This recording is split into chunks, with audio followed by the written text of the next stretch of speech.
आविष्कार एजुकेशन द्वारा प्रारंभ किया गया है। विंध्य क्षेत्र में पहली बार साइंस एक्सपेरिमेंट लैब, जहां बच्चे सीखेंगे 250 से अधिक साइंस व रोबोटिक्स व साथ ही कोडिंग क्लासेस। अधिक जानकारी के लिए दिए गए नंबर पर संपर्क करें। नमस्कार, रीवा 24 के आज के अंक में आपका स्वागत है। डालते हैं एक नजर आज की प्रमुख खबरों पर। राजकुमारी सुरवंदिता का कर्णभेदन संस्कार हुआ संपन्न। बलात्कार के आरोपी को सुनाई गई 11 वर्ष के कठोर कारावास की सजा। शहर में लगी महापुरुषों की प्रतिमाओं की साफ सफाई का सौंपा गया जिम्मा और खो-खो प्रीमियर लीग सीजन 2 का हुआ शुभारंभ। इन खबरों को आगे हम विस्तार से देखेंगे।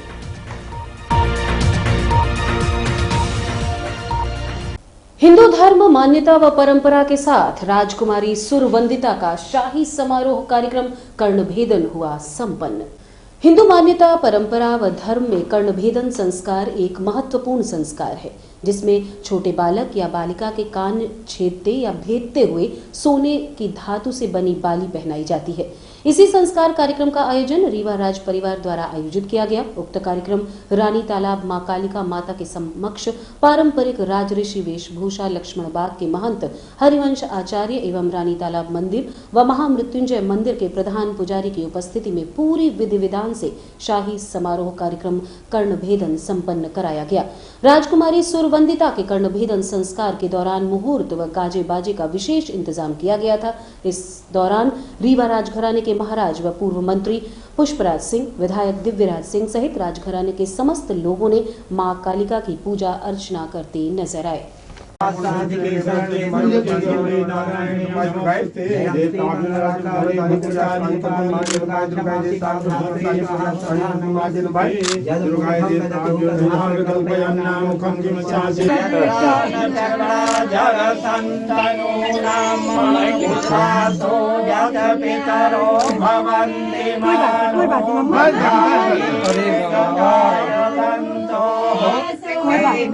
मंगलम भगवान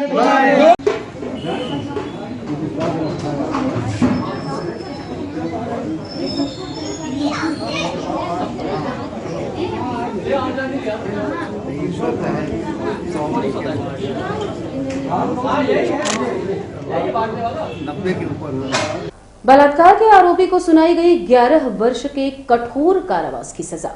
रीवा के चाकघाट थाना क्षेत्र रहने वाले आरोपी दीपू कोल द्वारा वर्ष 2013 में अवयस्क बालिका के साथ घर में अकेला पाकर दुष्कर्म की घटना कारित की गई थी, जिसके ऊपर स्थानीय थाने में धारा 342, 376, 314 के तहत मामला पंजीबद्ध कर अभियोग पत्र न्यायालय में प्रस्तुत किया गया।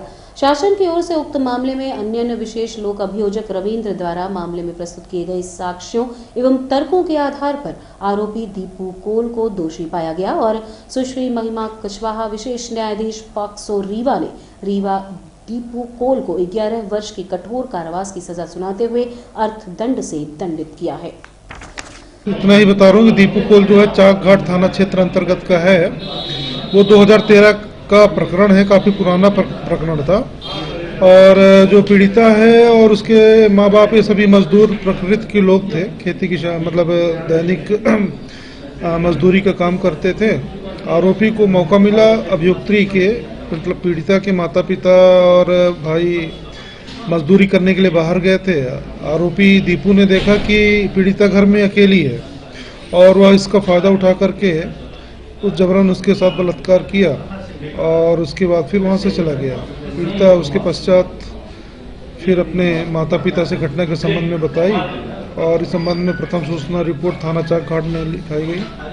उसके बाद विवेचना पश्चात चालान पेश किया गया और मेरे द्वारा प्रकरण में पैरवी की गई और माननीय न्यायालय ने कुछ दिन पहले ही इसमें धारा 376 में 11 वर्ष के कारावास से आरोपी को दंडित किया है। जुर्माना भी लगाया? जी हाँ, साथ में 10,500 रुपये जुर्माना भी लगाया। 2013 में रेप केसेस में अभी एक्चुअली पनिशमेंट इन्हेंस हुए हैं।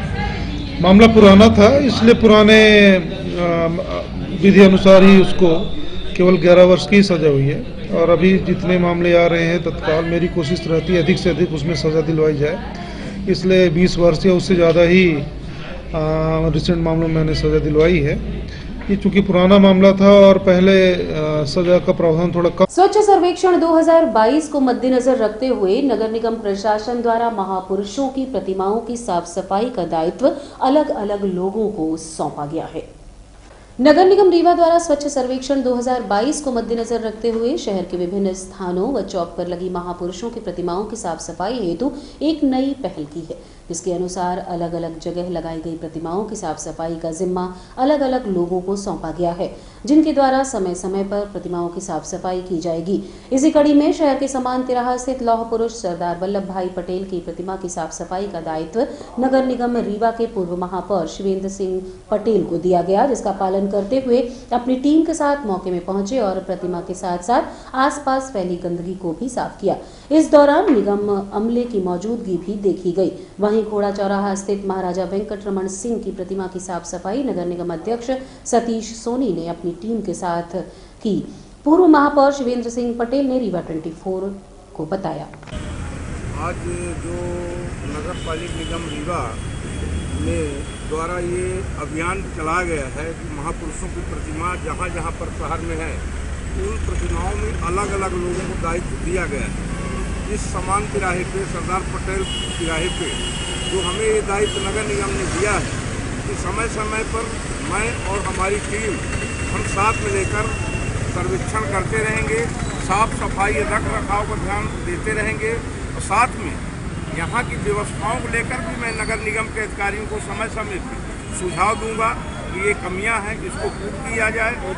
निश्चित रूप से जैसी कल्पना नगर निगम के अधिकारियों की है, माननीय कमिश्नर महोदय रीवा नगर निगम चतुर्वेदी जी यहाँ पर उपस्थिति हैं, मैं अपना सुझाव और सहयोग अपने साथियों के साथ बराबर निरंतर इस तिराहे के लिए सहयोग दूंगा और निश्चित रूप से आज इस आप सबके माध्यम से विश्वास दिलाना चाहता हूं कि एक ऐसी टीम खड़ी करके रख रखाव सुरक्षा हेतु और महापुरुषों को जो सम्मान का दर्जा नगर निगम के द्वारा देने का काम संकल्प लिया है, क्योंकि ऐसे महापुरुष हैं ये लोग जो देश की आज़ादी के लिए अपना जीवन समर्पित किया, उनके लिए हम लोग भी अपना सहयोग बराबर निरंतर देते रहेंगे। रीवा जिला खो खो संघ के तत्वाधान में kho kho premiere league season 2 का हुआ शुभारंभ। रीवा के विश्वविद्यालय स्टेडियम परिसर में रीवा जिला खो खो संघ द्वारा Rewa kho kho premiere league season 2 का आयोजन किया गया है। ये प्रतियोगिता कार्यक्रम 3 दिवस तक चलेगा, जिसका शुभारंभ आज सिरमौर विधायक दिव्यराज सिंह के मुख्य आतिथ्य में किया गया। प्रतियोगिता में 4 महिला टीम व 6 पुरुष टीम हिस्सा लेंगी। प्रतियोगिता राउंड लीग पद्धति में खेली जाएगी। इस संबंध में सिरमौर विधायक दिव्यराज सिंह व संबंधित से बात की गई। कबड्डी का आयोजन किया गया है, पहली बार मैट पर किया गया है, तो इस पर आप क्या बोलोगे? कौन सी टीम भाग ले रही है? मेरे ख्याल से हमारे रीवा जिले में रीवा खो खो प्रीमियर लीग ये एक नया प्रयोग किया गया है। निश्चित रूप से खो खो के लिए ये एक अच्छा मेरे ख्याल से जिले में संदेश जाएगा। हमारे नौजवान बच्चों को इससे खो खो सीखने को भी मिलेगा और साथ साथ में इनको प्रेरणा मिलेगी खो खो खेलने की। हमारे इसमें शायद 8 टीमें हैं। यहाँ के आयोजकगण ने एक अच्छी व्यवस्था बनाई है। निश्चित रूप से इससे खिलाड़ियों को बहुत लाभ मिलेगा। ले रही हैं? हाँ, 10 टीमें भाग लेनी, 6 पुरुषों की, 4 महिलाओं की। कहाँ हमारे पास जितने विधानसभाएं हैं उनके और हृदयम स्पोर्ट्स क्लब और कई स्कूल के आनर ने हमको ये सुविधा प्रदान की। सबसे ज़्यादा हम अपने सभी आनरों का धन्यवाद करते हैं जिनके माध्यम से हमारा खेल हो सका। ये पहली बार मैट में? हाँ, पहली बार मैट में हमने कराया, ढंग से कराने का आयोजन किया। पिछले साल आपको मालूम कि हमने कराया था, तो कई नेशनल खिलाड़ी हमने पैदा किए यहाँ। और सबसे ज़्यादा धन्यवाद मैं पुनः कहूँगा कि जितने टीम आनर, कितने दिवसीय आयोजन है? 3 दिवसीय आयोजन है। पहले दिन हम अध्यक्षता हमारे युवराज दिव्यराज सिंह जी ने की। मुख्य अतिथि हमारे विश्वविद्यालय के कुलपति डॉक्टर राजकुमार आचार्य जी। क्या नाम है आपका? मेरा नाम संजय पांडे, मैं यहाँ का आयोजक समिति का वरिष्ठ उपाध्यक्ष और खो खो जिला संघ का उपाध्यक्ष हूँ।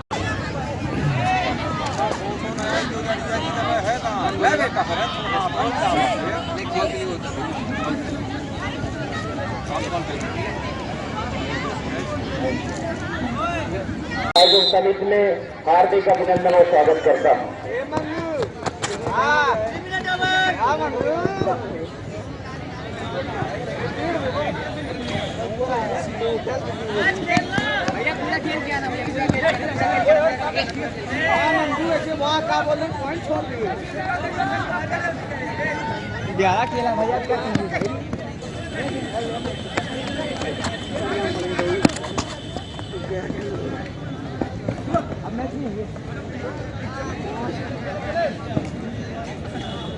राज भैया और रुकेंगे एक छोटे से विराम के लिए। देखते रहिए रीवा 24 न्यूज। हड्डी जोड़ एवं रीढ़ रोग तथा स्त्री रोग एवं प्रसूति रोग का इलाज एक ही छत के नीचे। विघ्नहर्ता hospital and trauma centre, hotel landmark के पास, रतहरा, रीवा। डॉक्टर संतोष सोनी, पूर्व चिकित्सक, बॉम्बे हॉस्पिटल, मुंबई। हड्डी जोड़ एवं रीढ़ रोग विशेषज्ञ, छोटे चीरे एवं दूरबीन विधि द्वारा हाथ तथा पैर की हड्डियों का ऑपरेशन। गठियाबात, जटिल एवं बिगड़े हुए फ्रैक्चर का बेहतर इलाज करते हैं डॉक्टर संतोष सोनी। विघ्नहर्ता हॉस्पिटल ट्रॉमा सेंटर में ही स्त्री एवं प्रसूत रोग विशेषज्ञ डॉक्टर शैलजा सोनी भी उपलब्ध हैं, जिनकी देखरेख में नॉर्मल डिलीवरी, सिजेरियन ऑपरेशन एवं बच्चेदानी से संबंधित ऑपरेशन की बेहतर सुविधा। संतानहीन दंपत्ति तत्काल संपर्क करें। विघ्नहर्ता hospital and trauma centre, hotel landmark के पास, रतहरा, रीवा। सुविधाजनक एवं सफल इलाज हेतु आज ही संपर्क करें। विघ्नहर्ता hospital and trauma centre, hotel landmark के पास, रतहरा, रीवा। मोबाइल नंबर 7828781983 अथवा 8462956774 पर। मुख्य वन संरक्षण अनुसंधान एवं विस्तार वृत्त रीवा की वानिकी शाखा में तैयार किए जा रहे हैं विभिन्न प्रकार के वृक्ष। रीवा स्थित मुख्य वन संरक्षक अनुसंधान एवं विस्तार वृत्त रीवा की वानिकी शाखा में वर्तमान समय में लगभग 4.5 लाख पेड़ नर्सरी में तैयार हैं, जो कि विभिन्न किस्मों के हैं। नर्सरी रोपणी में ज्यादातर वानिकी और औषधि पौधों की संख्या ज्यादा है। यहाँ पर अश्वगंधा, गिलोय, गरुड़, दधिमन सहित विभिन्न औषधियों के पौधे तैयार किए गए हैं, जिनकी डिमांड भी मार्केट में ज्यादा है। इसके साथ साथ विंध्य से धीरे धीरे विलुप्त हो रही प्रजातियों को भी तैयार करने में जोर दिया जा रहा है। इसके साथ हर प्रकार के पौधे यहाँ उपलब्ध हैं। यहाँ तैयार किए गए पौधे जंगलों में प्लांटेशन हेतु भेजे जाते हैं। साथ ही किसान व आम आदमी को कम लागत में उपलब्ध कराए जाते हैं। रुद्राक्ष के बीज अमरकंटक से लाकर पॉली हाउस के माध्यम से तैयार किया गया है, जो कि प्लांटेशन के लिए पूर्ण रूप से तैयार हैं। ये जानकारी रीवा 24 को वनपाल शिव शंकर रावत रोपड़ी प्रभारी ने दी है। रोपड़ी में मुख्यतः वानिकी और कुछ औषधि पौधों का रोप तैयार किए जाते हैं, जिसमें मुख्यतः गिलोय, अश्वगंधा, सतावर, इस तरह के पौधों की तैयारी हो रही है। और आरईटी स्पीसीज जो विलुप्त हो रही हैं रीवा विंध्य रीजन से, उनके बारे में भी कुछ हम लोग जंगलों से बीज संग्रहण करके उनको संरक्षण और संवर्धन का काम कर रहे हैं। बहुत सी औषधियाँ जैसे विंध्य रीजन में नहीं पाई जाती हैं, उनका भी अनुसंधान किया जाता है। बिल्कुल, उनका भी हम लोग बीज। ऐसे कौन सी औषधियाँ हैं? अपने यहाँ है आपका गरुड़ है, दहिमन है, ये सब आरईटी स्पीसीज है, धावा है, कुचिला है, जो अपने विंध्य रीजन में समाप्त हो रही हैं। इनका हम लोग संरक्षण कर रहे हैं, जंगलों से बीज इकट्ठा करके यहाँ पौधे तैयार कर रहे हैं और किसानों को पटाई कर रहे हैं। किस प्रकार से रुद्राक्ष का पेड़ का पौधा तैयार किया जा रहा है? रुद्राक्ष का बीज लगभग 5 हेक्टेयर प्लांटेशन आपके अमरकंटक में गवर्नमेंट ने करवाया है। वहाँ से हम लोग बीजों का संग्रहण करवाया। उस संग्रहण बीजों को यहाँ आकर उपचारित किया अपने रीवा रोपनी में, और उसके बाद हमने बीज का रूट टेनर में और पॉली हाउस के माध्यम से तैयार किया, जो आज किसानों को देने योग्य हमारे पास पौधे तैयार हैं। औषधि पौधों में ज्यादातर किस पौधों की ज्यादा डिमांड आ रही है इस समय? अपने रीवा में गिलोय और अश्वगंधा, जो कि इस समय आपकी ह्यूमिडिटी पावर बढ़ाने के उपयोग में आती है, उसकी ज़्यादा डिमांड है और लोग उसका ज़्यादा उपयोग कर रहे हैं। क्या नाम है आपका? वनपाल शिव शंकर रावत, रोपड़ी प्रभारी रीवा। ये हमारा कार्यालय मुख्य वन संरक्षक अनुसंधान एवं विस्तार श्रीमान राजीव मिश्रा साहब के मार्गदर्शन में रोपणी के अंदर समस्त कार्य किए जाते हैं। ये वन विभाग के अंतर्गत है? हाँ, वन विभाग की एक सामाजिक वन की शाखा है, जो पौधों को तैयार करती है और फिर प्लांटेशनों के लिए जंगलों में एवं सामान्य किसानों के लिए उपलब्ध कराती है। लगभग इस वन की विभाग में पौधों की कितनी संख्या होगी? लगभग इस रोपड़ी रीवा में पूर्व के अवशेष 4.5 लाख पौधे अभी मौजूद हैं। विगत 2.5 लाख पौधों की तैयारी चल रही है, जो रोपण हेतु तैयार किए जाए। तो बिक्री हेतु इसमें कैसे इसका देख रेख होती है?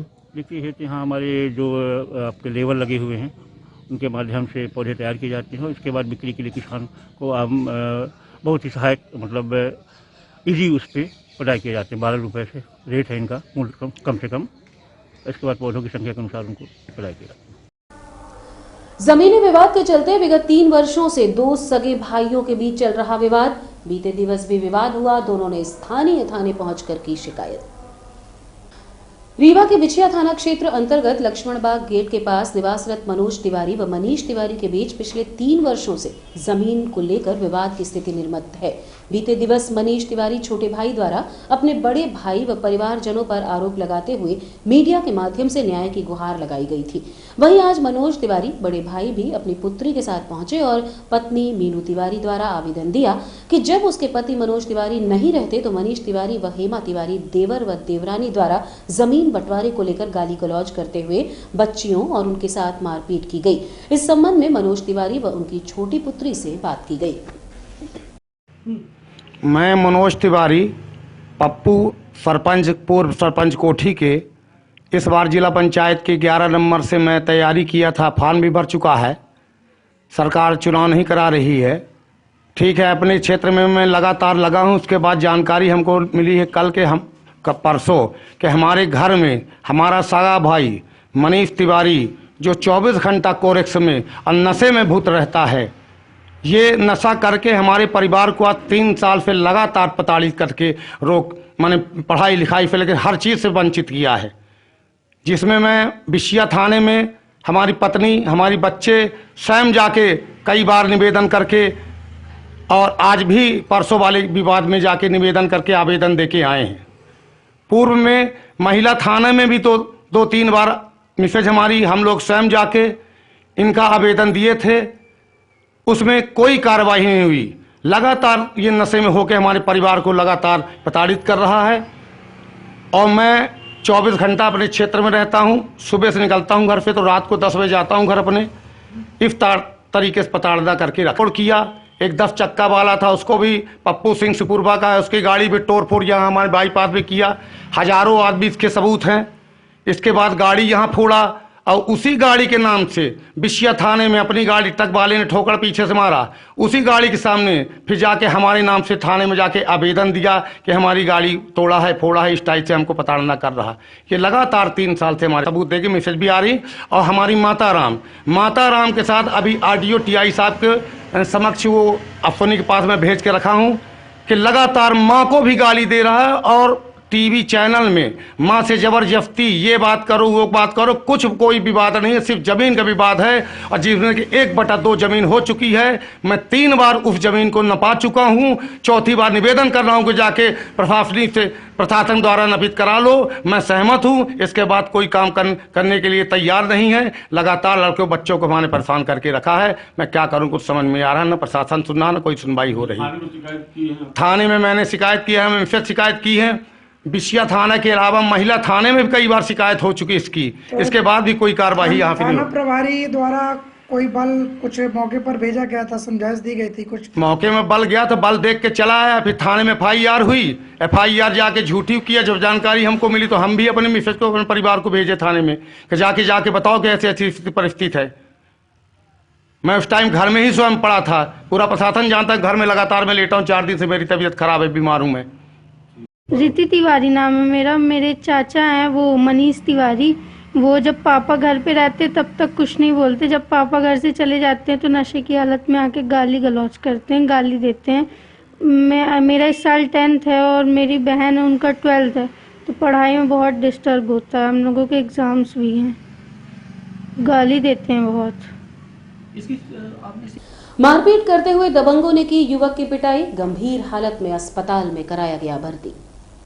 मुकेश तिवारी अजगराहा निवासी ने जानकारी देते हुए बताया कि उसका रामप्रसाद तिवारी से जमीनी विवाद चल रहा है, जिसके चलते उसने अतुल तिवारी सहित अन्य संजय त्रिपाठी के गुर्गों को भेजकर उसके भाई विकास तिवारी के साथ जमकर मारपीट कर नहर में फेंक दिया था, जिसे उपचार हेतु संजय गांधी अस्पताल में भर्ती करवाया गया है। आप खुद सुनिए मुकेश तिवारी को। मेरा नाम मुकेश तिवारी है। मैं अजगराहा का निवासी हूँ। मेरे चाचा से जमीनी विवाद चल रहा। रामप्रसाद तिवारी जिसका घर हमारे घर के बगल में है और प्रेजेंट टाइम में साईं मंदिर के पास दुकान खोल रखे हैं, जिसमें वो हमारा चाचा राम प्रसाद तिवारी, संजय त्रिपाठी के आदमी जो हैं अतुल तिवारी और कई अन्य लोग हैं, जिस अतुल तिवारी के हमारे मोबाइल में फ़ोटो भी है। ये लोग आज इसको नहर के पास, डिहिया के पास ले जाके मार के नहर में काफ़ी मारे हैं और नहर में फेंक दिए। और ये ज़मीन विवाद है, मेन हमारा इसमें राम प्रसाद तिवारी लाल भाई चाचा है, वो टारगेट कर रहा है और इनके ऊपर सख्त कार्रवाई होनी चाहिए, नहीं तो आने वाले टाइम में ऐसे ही मारपीट होंगी, ऐसे ही मर्डर होंगे, ऐसे ही दंगे होंगे। पुलिस प्रशासन चुप बैठा है, इसमें हम चाहते सख्त कार्रवाई हो, जिसमें पटवारी भी मिला हुआ है, पटवारी सुभाष द्विवेदी ये भी मिला हुआ है, ये सब मिलके हमारे भाई को टारगेट करवाए हैं। घटना कहाँ हुई है? घटना हुई है डिहिया के पास, डिहिया के पास हुई है। ये गया था हमारे रिश्तेदार के यहाँ, इसको पता नहीं कैसे ट्रेस करके और ये लोकेशन पता करके ये लोग मारे हैं। इतना मारे हैं, मारने वाला अतुल तिवारी है ढेकहा का, संजय त्रिपाठी का ये आदमी है, ये गुंडा टाइप का है और ये हमारे प्लाट में जबरन ये कब्जा कर रहा था। इसी के लिए वाद विवाद चल रहा था, तो राम प्रसाद तिवारी को पैसा दे के और ये मरवाया है। ये घायल कौन है? हमारा छोटा भाई है विकास तिवारी। आपका नाम? मुकेश। और रुकेंगे एक छोटे से विराम के लिए, देखते रहिए रीवा। रीवा में चंद्रकला एसी गर्ल्स हॉस्टल खुल चुका है, जो कि पूरी तरह से वातानुकूलित है और घर के बाहर भी घर जैसा माहौल है और बहुत ही अच्छी जगह है, जहां हम अपनी बिटिया को दाखिला दिलवा देंगे। वो हॉस्टल का रूम बहुत ही सुविधाजनक है।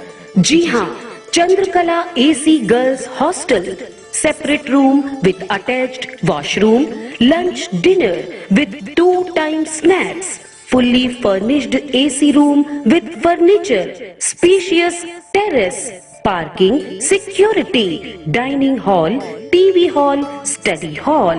Chandrakala AC Girls Hostel, centrally located heart of the city at Dwarika Nagar in front of Ashirwad Marriage Garden, Rewa. Our mobile numbers are 9937425500 and 9893249090. Our landline number is 07662251496. Chandrakala AC Girls Hostel.